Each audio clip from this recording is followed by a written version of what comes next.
அனைவருக்கும் வணக்கம். கிராம மட்டத்தில் கடமை புரியும் கிராம உத்தியோகத்தர்கள் மற்றும் பொருளாதார அபிவிருத்தி உத்தியோகத்தர்கள் மற்றும் சமுர்த்தி அபிவிருத்தி உத்தியோகத்தர்கள் போன்ற கிராம மட்ட உத்தியோகத்தர்களின் பாவனைக்காக ஒரு மைக்ரோசாஃப்ட் ஆக்சஸ் டேட்டாபேஸ் ஒன்றினை உருவாக்கியிருக்கிறேன். இது கடந்த 2 வருட காலமாக நான் உருவாக்கி பாவித்து கொண்டு இருக்கிறேன். இதன் மூலம் மிக விரைவாக தேவையான தகவல்களை பெற்றுக்கொள்ளக்கூடியதாகவும் தன்னிச்சையாக அப்டேட் ஆகக்கூடியதாகவும் இருக்கின்றது. எனக்கு உண்மையில் இதை பாவித்த காலம் முதல் எனது தகவல்கள் மிகவும் அக்யூரேட்டாக விரைவாக என்னால் கொடுக்கக்கூடியதாக இருக்கிறது. எந்த ரிப்போர்ட் என்றாலும் கேட்டவுடனே கொடுக்கக்கூடியதாக இருக்கிறது. மேலும் இது ஏற்கனவே நான் செய்த டேட்டாபேஸ் தான். இதில் நிறைய விடயங்கள் உள்ளடக்கி இருக்கிறேன். இந்த முறை ஏற்கனவே நான் இந்த டேட்டாபேஸ் ஒன்றினை செய்து நிறைய பேர் வேண்டினவங்கன்ட்டு அவர்களுக்கு நான் ஒரு இது ஒன்று செய்கிறேன். என்னென்னா, அவங்க இந்த வெர்ஷனுக்கு அப்டேட் பண்ணிக்கொள்ள முடியும். அவங்களோட அந்த டேட்டா பேஸை எனக்கு டேட்டாவோட அனுப்புனா நான் இந்த இதுக்கு மாற்றி கொடுப்பேன். அதில் நிறைய பேர் வேண்டினவங்க அவர்களுக்கு அந்த அவங்களோட அப்டேட் பண்ண டேட்டாவோட சேர்த்து புதிதாக நான் ஆட் பண்ணின அத்தனை விடயங்களையும் உள்ளடக்கி அவர்களுக்கு நானே செய்து கொடுப்பேன். பிரச்சனை இல்லை. அதில் ஆரம்பத்தில் நான் இந்த டேட்டாபேஸை உருவாக்கிய போது நிறைய சிலர் வேலை செய்யவில்லை இப்படியெல்லாம் சொன்னார்கள். அதற்கான காரணங்களை நான் இதில் தெளிவுபடுத்திவிட்டு இந்த டேட்டாபேஸினுள் என்னென்ன விடயங்கள் உள்ளடக்கப்பட்டிருக்கிறது, இதனை எப்படி பாவிக்க வேண்டும், இதில் என்னென்ன மாதிரியான தகவல்களை நாங்கள் பெற்றுக்கொள்ளலாம், முழுமையான விளக்கமான வீடியோக்கள் ஒரு வீடியோவில் கூறி முடிக்க முடியாதனால் நிறைய வீடியோக்கள் நான் போடுவதற்கு எதிர்பார்த்திருக்கிறேன். இதில் சாதாரணமாக கூற வேண்டுமென்றால் இதில் நிறைய கோடிங் முறை மூலம்தான் இது இயங்குகிறது. முழுமையாகவே கோடிங் முறை மூலம் இயங்குகிறது. இந்த டேட்டாபேஸில் நாம் என்னென்ன வகையான பயன்களை பெற்றுக்கொள்ளலாம், எவ்வாறு தகவல்களை உள்ளிடுவது, எவ்வாறு நாம் ரிப்போர்ட்களை பெற்றுக்கொள்வது, எவ்வாறு நமக்கு தேவையான தகவல்களை ஃபில்டர் செய்து கொள்வது, எவ்வாறு இவ்வாறான விடயங்களை தனித்தனி சிறு சிறு வீடியோக்களாக நான் உங்களுக்கு காட்டலாம் என்று இருக்கிறேன். முதல் கட்டமாக இந்த ஆரம்பத்தில் எனக்கு சிலர் கூறிய பிரச்சனைகள் என்னவென்றால், அவர்களது கணினியில் இது இயங்கவில்லை என்று கூறியிருந்தார்கள் சிலர். அதற்கான காரணம் நான் அவற்றினை அடையாளப்படுத்தி இதில் சிஸ்டம் ரெக்யர்மெண்ட்னு சொல்லி நான் இந்த முதல் வீடியோ அதைத்தான் சொல்ல இருக்கிறேன். இதில் முக்கியமாக பழைய விண்டோஸ் 8, விண்டோஸ் 7, பென்டியம் வகை இயங்கு தளங்களில் அந்த ப்ராசஸர் உள்ள கணினிகளில் இது இயங்காது. அதாவது பென்டியம் அந்த ப்ராசஸர். மற்றது இது இயங்கக்கூடிய கணினிகளாக i3, i5, i7, i9 போன்ற கணினிகளில் இது இயங்கும். அதில் மைக்ரோசாஃப்ட் ஆஃபீஸ் 2019க்கு பிறகு வந்ததென்றால் நல்லா, அதில் பிரச்சனையே இருக்காது. 16, 14 அந்த இதுகள் அதில் 14ல் வேலை செய்யாது. 2016ல் 64 பிட் வேர்ஷன் என்றால் வேலை செய்யும். என்னென்னு சொன்னால், இந்த பிட் வேர்ஷன்களில் 64 பிட் வேர்ஷன்களில் தான் இந்த விபி கோட்கள் எல்லாம் முழுமையாக வேலை செய்யக்கூடியதாக இருக்கும். அதில் 2 இருக்குது. 32 பிட் வெர்ஷன் ஒன்று இருக்குது. 32 பிட் வெர்ஷனில் இது இயங்காது. அதான் அவங்க ஏற்கனவே அவர்கள் பாவிக்கிற அந்த மைக்ரோசாஃப்ட் ஆஃபீஸ் எல்லாம் பழைய இதுகள் பாவிச்சு கொண்டு வந்தவங்க. 2010 அந்த மாதிரி 2014 அதுகள் பாவிச்சு கொண்டு இருக்கிற ஆக்களுக்கு இதை பாவிக்க முடியாது. 2019-21 மைக்ரோசாஃப்ட் 365 போன்ற புதிய ஆஃபீஸ் வெர்ஷன் பாவிக்கிறவங்களுக்கு இதை பாவிக்கிறதில் எந்த விதமான பிரச்சனையும் இருக்காது. மற்றது விண்டோஸ் 10 விண்டோஸ் 11 இதில் தான் வேலை செய்யும். வேறு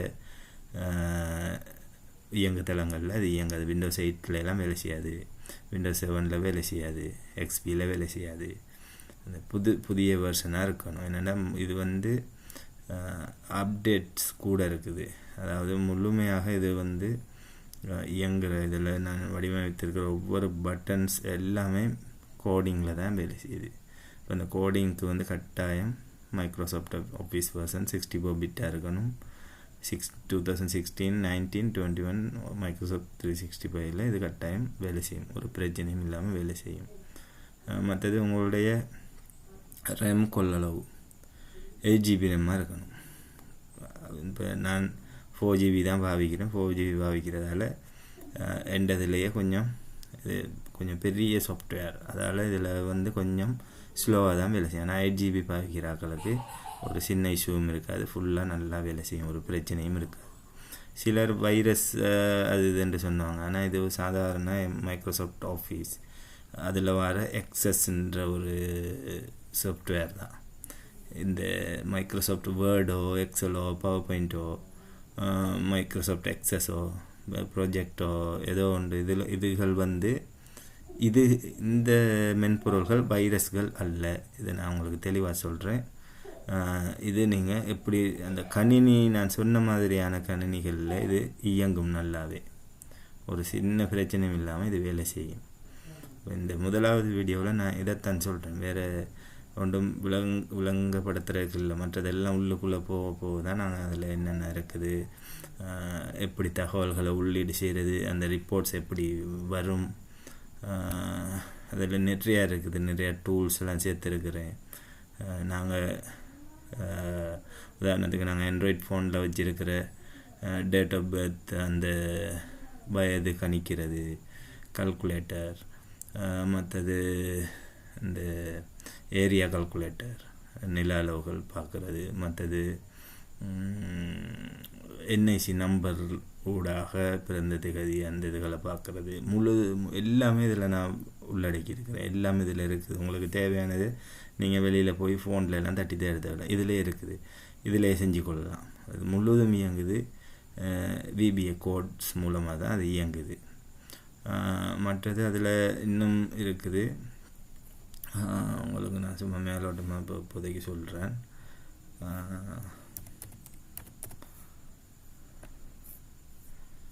அதில் பார்த்தீங்கன்னா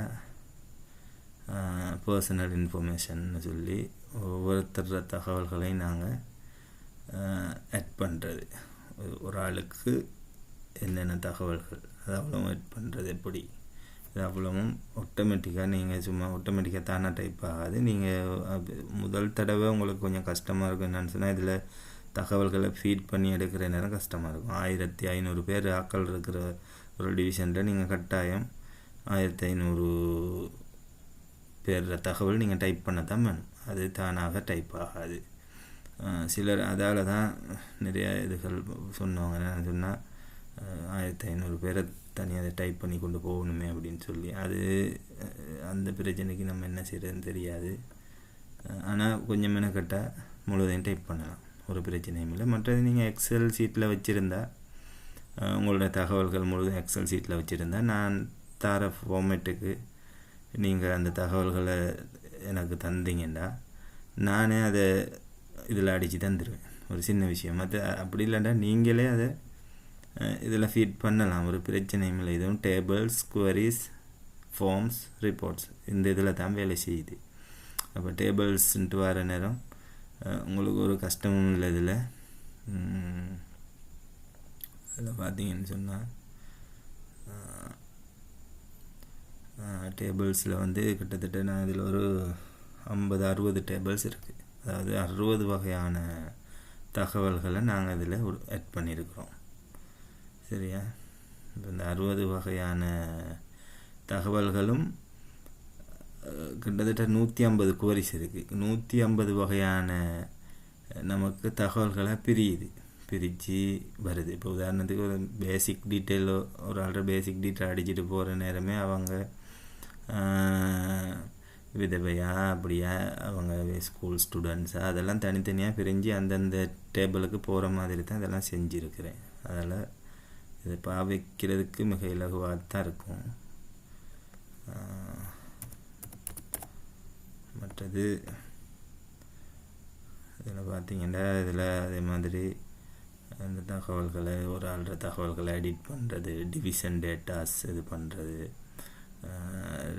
மற்றது அரச காணிகள் சம்மந்தமாக, டெவலப்மெண்ட் ஒர்க் சம்மந்தமாக, கிராம உத்தியோகத்துக்கு தேவையான கோட்ஸ், அந்த கோட்ஸ் டியூட்டி அந்த இதுகள், மற்றது இதெல்லாம்